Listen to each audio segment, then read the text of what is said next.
Hey, good morning, friends. Scott Brookins here. Hope you're having a great day wherever you are and whenever you're seeing this.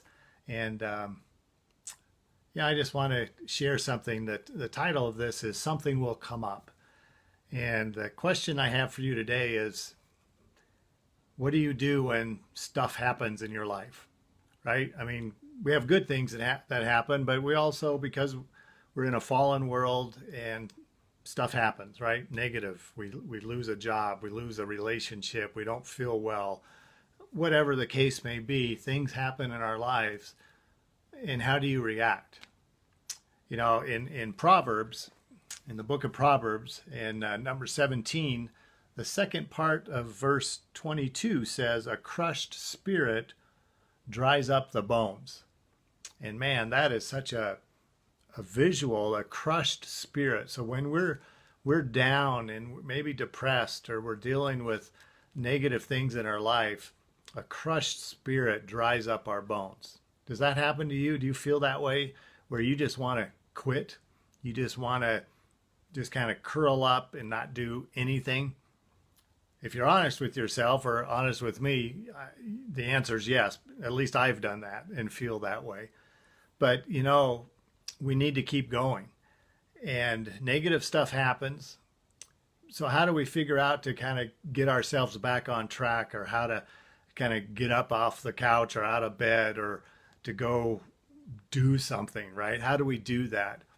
And I heard one time a way to kind of battle that, because a lot of it is in our mind. I mean, stuff happens, but our mental attitude, our mind will tell us to just stay in bed, or you can't do anything, and we're attacked by our own thoughts or by Satan, who there is an enemy out there that doesn't want us to do well or to bring God glory. So how do we fight that? And so I heard this. I want you to try to this today. If you're going through some negative things, is to write down on a piece of paper your negative feelings. I don't feel good. I've lost my job, or whatever it may be, and be honest and write them down. And then at the bottom, in bigger letters, maybe in capital letters, write, "Something will come up." See, we need to place that little bit of hope in our lives, even just on a piece of paper, so that we can dwell on that, right? And so we can write down, we can be honest, we can pray to God and tell him the problems. He knows, but he wants us to share that with him and get it off our chest in a way, and then write down something will come up. And that just places that a little bit of seed of hope in our lives. And because whatever we go through, God will use that to better our lives, and certainly to better other people's lives. In the book of Genesis, the very first book of the Bible, there's a story about a young boy named Joseph, and he was the youngest son at that time, and he had all these dreams and these visions, and he shared them with his older brothers, and they just thought he was bragging, and they got kind of tired of it, because they were dreams of, I'm going to do this, and I'm in charge, and just all these kind of things. And so at one point in his life, then the brothers sold him. They got rid of him. They sold him as a slave, and then took his coat and put animal blood on it and told his dad that he had died, right? And so then Joseph goes into captivity, but he ends up being in charge, going into Egypt and being part of Pharaoh's court and being in charge of things. And then he got put in prison because of wrongly accused. And then again, he kind of comes out of that, and he's the second-hand man to Pharaoh, the king of Egypt. And he's put in charge of the entire kingdom.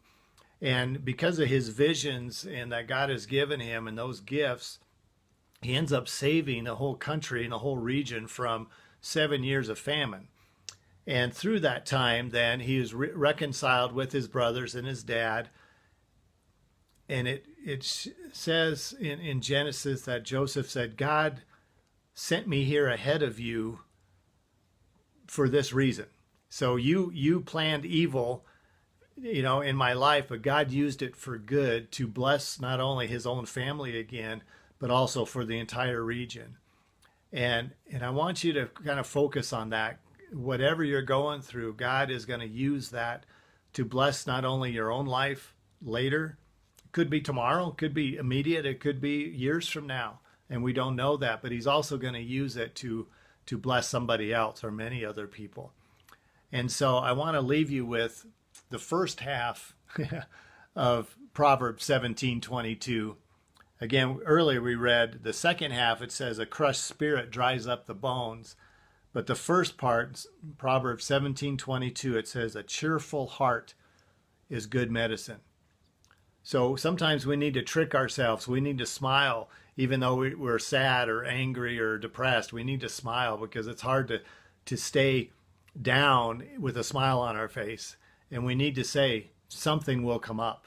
A cheerful heart is good medicine. So I hope you'll like and share this. I hope you'll put it into practice. Write down your feelings, but then put something will come up, and realize that God will use whatever you're going through to better your life, make you stronger, make you be able to minister to others down the road. And we have to have that hope, that seed of hope every single day. So I hope you'll take this to heart. I'm going to put this into practice of what God's been speaking to me in the last couple of days. And so I hope you'll have an amazing day and go inspire others to do the same. God bless.